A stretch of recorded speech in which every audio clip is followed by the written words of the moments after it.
जी नमस्ते, मैं राकेश। स्वागत है आप सभी का हमारे YouTube channel education mode one पे। देखिए, यदि आप लोगों ने इससे पहले वाले कक्षाओं को देखा होगा तो उसमें हम लोगों ने एनसीईआरटी क्लास 6 के चैप्टर नंबर 3 तक हमने कंप्लीट कर लिया था। तो आज के इस वीडियो में हम एनसीईआरटी क्लास 6 के चैप्टर नंबर 4 करने वाले हैं। चैप्टर का नाम है क्या बताती है हमें किताबें और कब्रें। इस चैप्टर के ऊपर हम विस्तृत रूप में डिस्कस करेंगे। सभी क्वेश्चन इंपॉर्टेंट है, सो आपको ध्यान से देखना है। देखिए, इस वीडियो में जितने भी क्वेश्चंस होंगे 15 या 20, इन सभी क्वेश्चंस में से आप कितने क्वेश्चन को सही करते हो, इसका जवाब आप हमें अंत में कमेंट सेशन में देंगे। और जो क्वेश्चंस आपसे गलत हो रहा होगा उन सभी क्वेश्चंस को अपने कॉपी में लिखते चलिएगा और उसे ध्यान में रखिएगा, ताकि अगली बार जब आप कक्षा करो तो उसमें गलत ना हो आपसे। चलिए हम शुरू करते हैं पहले नंबर क्वेश्चन से। ध्यान से देखना है आपको। किताबें और कब्रें हमें किस प्रकार की जानकारी देते हैं? नीचे आपको ऑप्शंस दे रखे हैं। इन सभी ऑप्शंस में से क्या होगा सही आंसर? आंसर है आपका ऑप्शन नंबर सी। किताबें और कब्रें हमें प्राचीन समाज, धर्म और उनकी संस्कृतियों के विषय में बताती है। ठीक है, option number C right answer है। चलिए इस क्वेश्चन से रिलेटेड कुछ इसके महत्वपूर्ण बिंदु को देखेंगे। महत्वपूर्ण बिंदु में है पहला, किताबों और कब्रों से हमें प्राचीन समाज की जीवन शैली, किस प्रकार से उनका जीवन रहा होगा, रीति रिवाज और धार्मिक अनुष्ठानों की जानकारी मिलती है। ठीक है, कि उनके धर्म क्या है, वो किन किन चीज़ों से अपना जीवन निर्वहन करते थे। इन सभी विषयों के ऊपर हमें क्या करता है, जानकारी मिलती है। दूसरा है कि यह हमें उनकी धार्मिक मान्यताओं और मृत्यु के बाद जीवन के बारे में जानकारी प्रदान करती है। जैसे कि आपने एक जगह का नाम सुना हो ना, इनाम गांव। वहां पर एक कब्र मिला है जिसमें कि जो शव है उसका सर उत्तर दिशा की ओर है, और उस शव के साथ में मन के कुछ चूड़ियाँ, मिट्टी के घड़े आदि खाने पीने की चीज उनके शव के साथ मिले हैं। मतलब कि इससे ये पता लगता है कि उस समय पे लोग जीवन, मतलब कि उनका भविष्य में जीवन है ऐसा मानते थे, मतलब पुनर्जन्म को वो मानते थे। और तीसरा बिंदु है आपका कि किताबों में दर्ज लेख और कब्रों में मिलने वाली वस्तुएं तत्कालीन लोगों की सांस्कृतिक धरोहर को दर्शाती है। तो ये तीनों ही बिंदु आपके एग्जाम के लिए इम्पोर्टेंट है, आपको तीनों को ध्यान में रखना है। चलिए सेकंड नंबर क्वेश्चन देखिएगा। दूसरा क्वेश्चन से है कि पुरालेख किस प्रकार के ऐतिहासिक स्रोत होते हैं? पुरालेख किस प्रकार के ऐतिहासिक स्रोत होते हैं? मौखिक, पुरातात्विक, लिखित या फिर शिलालेख। चारों ही ऑप्शंस में से सही आंसर है आपका ऑप्शन नंबर सी, लिखित होते थे। कैसे होते थे? लिखित। देखिए, प्राचीन समय में जो आपने अशोक का नाम सुना होगा, तो वो किस पे करवाता था? शिलालेख या फिर कोई अभिलेख लिख करके जनता से संवाद करता था। तो पुरालेख किस पे लिखे होते थे? लिखित होते थे। और इससे रिलेटेड कुछ इंपॉर्टेंट बिंदु को समझेंगे हम। इंपॉर्टेंट बिंदु है, पुरालेखों में शासकों के आदेश और घोषणाएं होती थी। आपको ध्यान रखना है, ठीक है, क्या क्या होती थी? पुरालेख में शासकों के आदेश और घोषणाएं होती थी जो कि पत्थरों और धातुओं पर अंकित होती थी। ठीक है। दूसरा है कि यह इतिहासकारों को तत्कालीन प्रशासन और समाज के बारे में महत्वपूर्ण जानकारी प्रदान करते थे।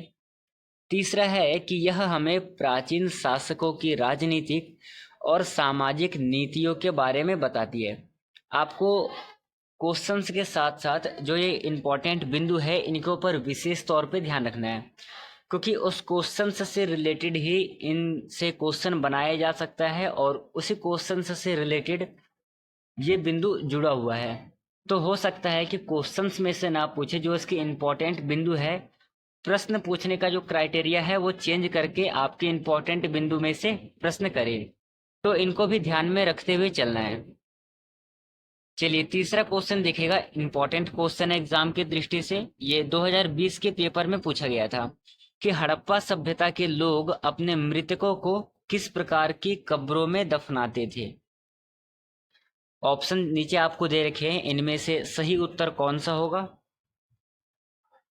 आंसर है आपका ऑप्शन नंबर ए, ईंट की बने कब्रों में दफनाते थे। ठीक है, हड़प्पा सभ्यता के लोग जो मृतक शरीर होता था उनको किस में दफनाते थे, ईंट की बनी कब्रों में दफनाते थे। चलिए कुछ इंपॉर्टेंट बिंदु को समझेंगे और विस्तार रूप से। इंपॉर्टेंट बिंदु है कि हड़प्पा सभ्यता के लोग अपने मृतकों को ईंटों से बनी कब्रों में दफनाते थे। दूसरा है, कब्रों में मृतकों के साथ मिट्टी के बर्तन, आभूषण और अन्य उपयोगी वस्तुएं रखी जाती थी। मतलब कि इससे ये पता लगता है कि वो पुनर्जन्म को मानते थे। और तीसरा है कि इससे यह संकेत मिलता है कि वे मृत्यु के बाद जीवन में विश्वास रखते थे, जैसा कि मैंने अभी आपको बताया था।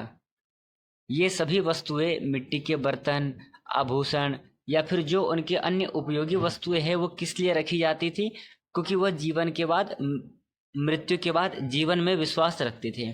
तो ये सभी इंपॉर्टेंट है टॉपिक आपके लिए। चलिए अगला क्वेश्चन देखिएगा, चौथे नंबर का क्वेश्चन है, ऋग्वेद को किस भाषा में लिखा गया है। संस्कृत, प्राकृत, हिंदी और पाली। सबसे पहले हम समझेंगे ऋग्वेद को। वेद हमारे पास कितने हैं, वेद हमारे पास टोटल 4 है। इन चारों वेदों में से जो पहला वेद है वो है ऋग्वेद। ऋग्वेद की रचना हुई थी लगभग 3500 ईसा पूर्व में हुई थी।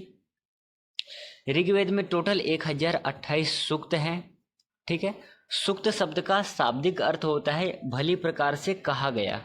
ठीक है, ऋग्वेद में 3 चीजें मिलती है आपको।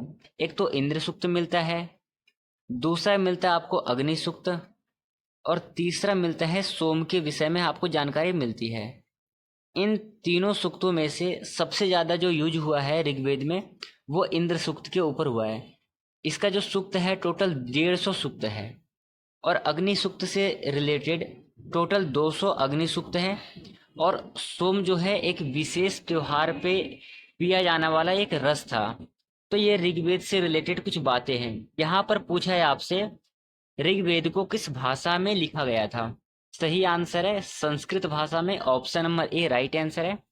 बाकी बात इन सभी बिंदुओं को भी आपको ध्यान में रखना है। चलिए इससे रिलेटेड और कुछ इंपॉर्टेंट बिंदु को समझते हैं। ऋग्वेद सबसे प्राचीन वेद है। जो 4 वेद है, चारों वेदों में से सबसे प्राचीन वेद है ऋग्वेद, और इसे वैदिक संस्कृत भाषा में लिखा गया है। किस भाषा में लिखा गया है, संस्कृत भाषा में लिखा गया है। इसमें टोटल 1028 स्तुतियों का संग्रह है जो विभिन्न देवताओं की प्रशंसा में रची गई है, जिन्हें हम सूक्त कहते हैं। ठीक है, और ऋग्वेद से हमें प्राचीन भारतीय समाज और धार्मिक मान्यताओं के बारे में जानकारी मिलती है। ये तीनों ही बिंदु आपके एग्जाम के लिए इंपॉर्टेंट है, आप ध्यान में रखिएगा इसे। चलिए फिलहाल में हम 5वां क्वेश्चन करेंगे। नेक्स्ट क्वेश्चन है, प्राचीन भारतीय समाज में वेदों को किस प्रकार का स्रोत माना जाता है। मौखिक, पुरातात्विक, धार्मिक और सामाजिक, या फिर ऐतिहासिक। सही आंसर है ऑप्शन नंबर सी, धार्मिक और सामाजिक स्रोत माना जाता है। किसको, वेदों को। ठीक है, मैंने अभी आपको बताया वेद कितने हैं, 4 वेद है। इनमें से सबसे प्राचीन जो वेद है वो है ऋग्वेद। ऋग्वेद की रचना हुई थी लगभग 3500 वर्ष पूर्व में। चलिए इसके कुछ इंपॉर्टेंट बिंदु को देखेंगे 5वें क्वेश्चन से रिलेटेड। इंपॉर्टेंट बिंदु है, वेदों को धार्मिक और सामाजिक जीवन का महत्वपूर्ण स्रोत माना जाता है। दूसरा है, वेदों में धर्म, कर्म कांड और समाज के नियमों का विस्तृत रूप में वर्णन मिलता है। यह प्राचीन भारतीय समाज की धार्मिक मान्यताओं और रीति रिवाजों को उजागर करता है। तो ये तीनों ही बिंदु याद रखना है आपको। चलिए अगला क्वेश्चन देखिएगा, 6 नंबर का क्वेश्चन है और इजी क्वेश्चन है ये, पर बहुत ही ज़्यादा इंपॉर्टेंट क्वेश्चन है। ऋग्वेद में कितनी ऋचाओं का संग्रह है। ऑप्शन में है 500, 1028, 1500 और 2000। आपसे प्रश्न में पूछा गया है कि ऋग्वेद में कितनी ऋचाओं का संग्रह है। अभी मैंने आपको बताया था ऋग्वेद में 1028 ऋचाओं का संग्रह है, टोटल 1028 सूक्त है। सूक्त शब्द का शाब्दिक अर्थ होता है भली प्रकार से कहा गया। ठीक है, ये आपको याद रखना है। चलिए इससे रिलेटेड कुछ इसके इंपॉर्टेंट बिंदु को समझेंगे हम विस्तृत रूप में। ऋग्वेद में 1028 ऋचाओं का संग्रह है। यह ऋचाएं विभिन्न देवी देवताओं की स्तुति में रची गई है, जैसे कि इंद्र, अग्नि और वरुण। देखिए, मैंने अभी आपको बताया कि ऋग्वेद में सबसे अधिक जिसके सूक्त हैं वो है इंद्र के। कितने सूक्त हैं? तो 250 इंद्र के सूक्त हैं। और अग्नि के सूक्त कितने हैं? 200 हैं। ये आपको याद रखना है नंबर। फिर है कि ऋग्वेद जो है वैदिक काल के धार्मिक जीवन की महत्वपूर्ण जानकारी देता है। तीनों ही बिंदुओं को आपको ध्यान में रखते हुए चलना है। चलिए बढ़ते हैं अगले क्वेश्चन की ओर। 7वें नंबर का क्वेश्चन है, पुरातात्विक स्रोतों से हमें कौन सी जानकारी प्राप्त होती है? देखिए, शासकों की घोषणाएं ये प्राप्त होती है।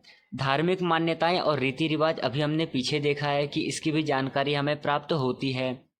व्यापार और आर्थिक गतिविधि भी हमें प्राप्त होती है। तो इसका जो आंसर होगा यहाँ पर ऑप्शन नंबर डी सही आंसर होगा, उपरोक्त सभी। ठीक है, ऑप्शन नंबर डी सही है। चलिए इससे रिलेटेड कुछ इंपॉर्टेंट बिंदु को समझेंगे विस्तार रूप में। इंपॉर्टेंट बिंदु है कि पुरातात्विक स्रोतों से हमें तात्कालीन समाज की आर्थिक, धार्मिक और सामाजिक जानकारी मिलती है। दूसरा है, इसमें भवनों के अवशेष, उपकरण, सिक्के और अन्य वस्तुएं शामिल है। यह प्राचीन सभ्यताओं के जीवन को समझने में मदद करती है। तो ये कुछ इंपॉर्टेंट बिंदु थे जो आपको याद रहना चाहिए। चलिए अगला क्वेश्चन देखिएगा। नेक्स्ट क्वेश्चन है आप सभी का 8वें नंबर का क्वेश्चन है, ऋग्वेद के किस देवता को सबसे अधिक स्तुति की गई है? इजी क्वेश्चन है और इसे मैं 2-3 बार रिपीट भी कर चुका हूं, तो इस क्वेश्चन का आंसर लगभग सभी लोग सही देंगे। प्रश्न है कि ऋग्वेद के किस देवता को सबसे अधिक स्तुति की गई है? मैंने अभी आपसे बताया था टोटल 1028 सूक्त है।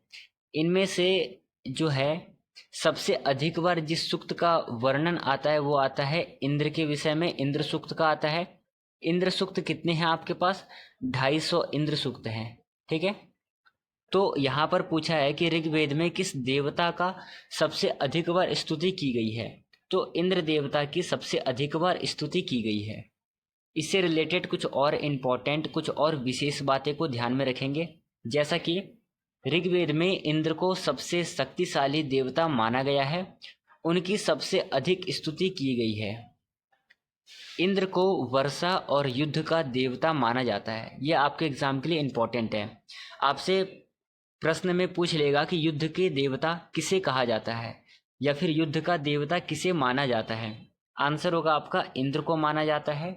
और तीसरा इन्होंने दे रखा है पॉइंट कि वैदिक समाज में इंद्र का महत्व कृषि और सुरक्षा से जुड़ा हुआ था। किससे जुड़ा हुआ था? कृषि और सुरक्षा से जुड़ा हुआ था। तो ये तीनों ही बिंदु आपके एग्जाम के लिए इम्पोर्टेंट रहेगा। चलिए फिलहाल में अगला क्वेश्चन देखिएगा। 9वें नंबर का क्वेश्चन है, प्राचीन समाज के कब्रों से हमें कौन सी जानकारी मिलती है? आंसर है इसका ऑप्शन नंबर बी, धार्मिक अनुष्ठान और विश्वास, इसकी हमें जानकारी मिलती है। देखिए बात कर रहे हैं हम कब्रों की, तो इसमें जो है कब्र, आपने अगर एनसीईआरटी देखा होगा चैप्टर नंबर 4 में एक इस प्रकार का चित्र बनाया गया है।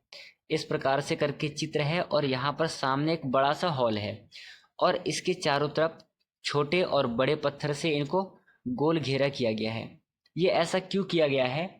यहाँ से हम इन पत्थरों के माध्यम से चिन्हित कर सकते हैं कि ये किस परिवार के लोग हैं। आप सपोज करिए जैसा कि मेरी परिवार में से किसी को मैंने अंदर दफन किया है और दूसरे परिवार में से कोई दफन कर रहा है, तो वो चिन्ह के रूप में एक पत्थर को गाड़ते थे जिससे कि पहचाना जा सके ये किसका शव है।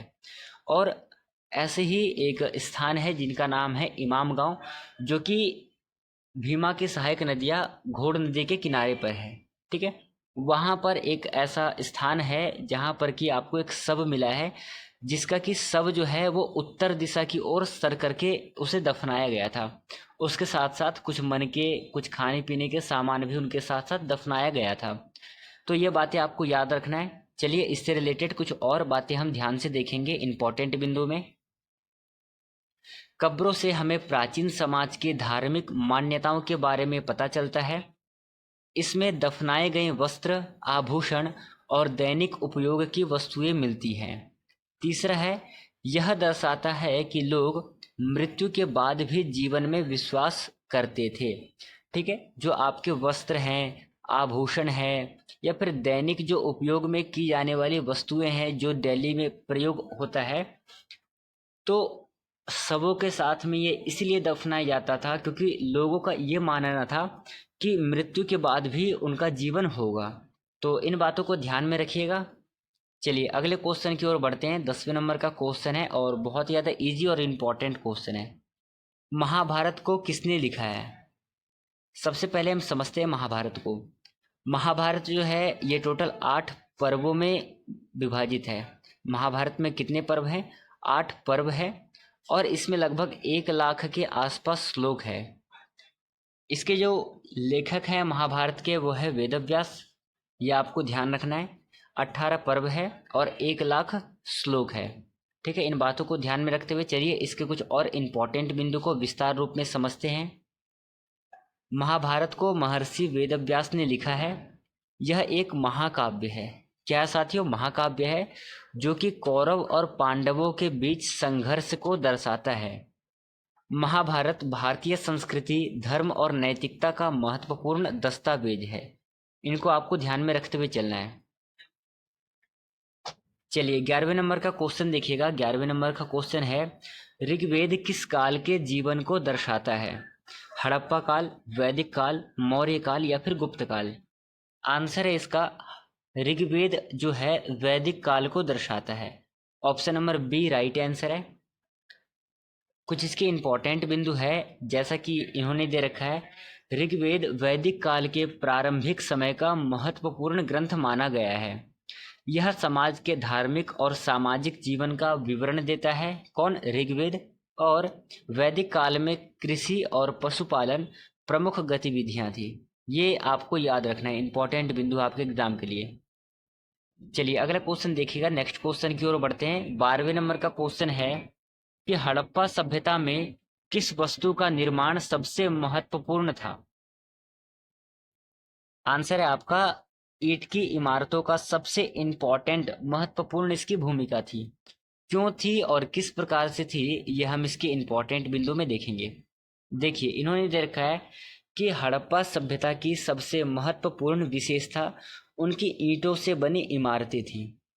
ठीक है। दूसरा है कि ईंटों से बने बड़े बड़े सार्वजनिक स्नानागार और घर इस सभ्यता की उन्नत वास्तुकला को दर्शाते थे। ठीक है, किसको दर्शाते थे?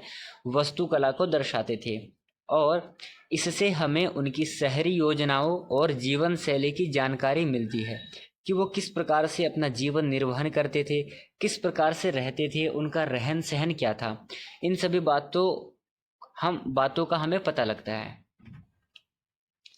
चलिए अगला क्वेश्चन देखिएगा। 13वें नंबर का क्वेश्चन है, ऋग्वेद में किस देवता को अग्नि कहा गया है?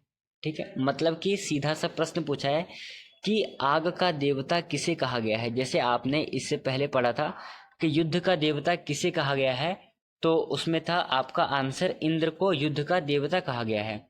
ऐसे ही ऋग्वेद में आग का देवता किसे कहा गया है, तो मैंने अभी आपको बताया था कि अग्नि को आग का देवता कहा गया है। और इसका जो सूक्त है टोटल 200 सूक्त है। ठीक है, इंद्र सूक्त के बाद अग्नि सूक्त का नंबर आता है। इंद्र सूक्त के 250 सूक्त हैं ऋग्वेद में और अग्नि सूक्त के कितने हैं? 200 सूक्त हैं। चलिए इसके कुछ इंपॉर्टेंट बिंदु है जो कि आपके सामने दे रखे हैं इन्होंने। ऋग्वेद में अग्नि को देवताओं और मनुष्य के बीच मध्यस्थ माना गया है। अग्नि वैदिक यज्ञों का महत्वपूर्ण हिस्सा था। इससे हमें वैदिक धर्म के अनुष्ठानों के बारे में जानकारी मिलती है। चलिए अगला क्वेश्चन देखिएगा। हमारा नेक्स्ट क्वेश्चन है 14वें नंबर का क्वेश्चन है, हड़प्पा सभ्यता के लोग किसके प्रति अधिक आस्थावान थे? किसके प्रति अधिक आस्थावान थे? आंसर है आपका option number A, Pashupati Shiv के प्रति वो बहुत ही ज़्यादा आस्थावान थे। चलिए समझते हैं इसके इम्पोर्टेंट बिंदु को। इम्पोर्टेंट बिंदु के रूप में है, हड़प्पा सभ्यता के लोग पशुपति शिव के प्रति आस्थावान थे, जिनका प्रमाण उनके द्वारा बनाई गई मुहरों से मिलता है। ठीक है, किससे मिलता है? हमें मुहरों से मिलता है। और अगला है, इन मुहरों पर एक योगी की आकृति पाई गई है, जिसे पशुपति शिव माना जाता है। क्या माना जाता है? पशुपति शिव माना जाता है। इससे हड़प्पा सभ्यता के धार्मिक विश्वासों की झलक दिखती है। ठीक है, ये तीनों ही बिंदु आपके एग्जाम के लिए इंपॉर्टेंट है। चलिए ये रहा आज का अगला और अंतिम क्वेश्चन है। इस क्वेश्चन को करवाने से पहले मैंने आपसे कहा था कि जितने भी क्वेश्चंस होंगे उन सभी क्वेश्चंस में से आपने कुल कितने क्वेश्चंस को सही किया है, इसका जवाब आप हमें अंत में कमेंट सेशन में देंगे। तो कमेंट बॉक्स में लिख करके बताइए कि आप लोगों ने कुल कितने क्वेश्चंस को सही किया है। चलिए हम अगला क्वेश्चन करते हैं, महाभारत और रामायण किस प्रकार के ग्रंथ माने जाते हैं? सबसे पहले समझते हैं हम रामायण के लेखक जो हैं वो वाल्मीकि जी है। ठीक है, रामायण के लेखक कौन है? वाल्मीकि जी रामायण के लेखक है। और महाभारत के लेखक अभी आपने देखा कौन थे? वेद व्यास जो थे महाभारत के लेखक थे। जो महाभारत है ये 8 पर्वों में विभाजित है और जो रामायण है ये 7 कांडों में विभाजित है। किस में विभाजित है? ये 7 कांड में विभाजित है। रामायण में टोटल जो कि वाल्मीकि जी द्वारा रचित है इसमें 24,000 श्लोक है और महाभारत जो कि वेद व्यास द्वारा लिखित है इसमें 1,00,000 श्लोक है। कितने श्लोक है? 1,00,000 श्लोक है। ये जो ग्रंथ है दोनों, ये महाभारत और रामायण दोनों ही महाकाव्य हैं। ठीक है, महाकाव्य के लिए क्या होना चाहिए? कहा जाता है सर्गबंधो महाकाव्यम। ठीक है, तो महाभारत और रामायण दोनों ही कैसे ग्रंथ हैं? ये दोनों ही महाकाव्य ग्रंथ है। ये बातें आपको ध्यान में रखते हुए चलना है और इसके कुछ इंपॉर्टेंट बिंदु को और विस्तार रूप में समझते हैं।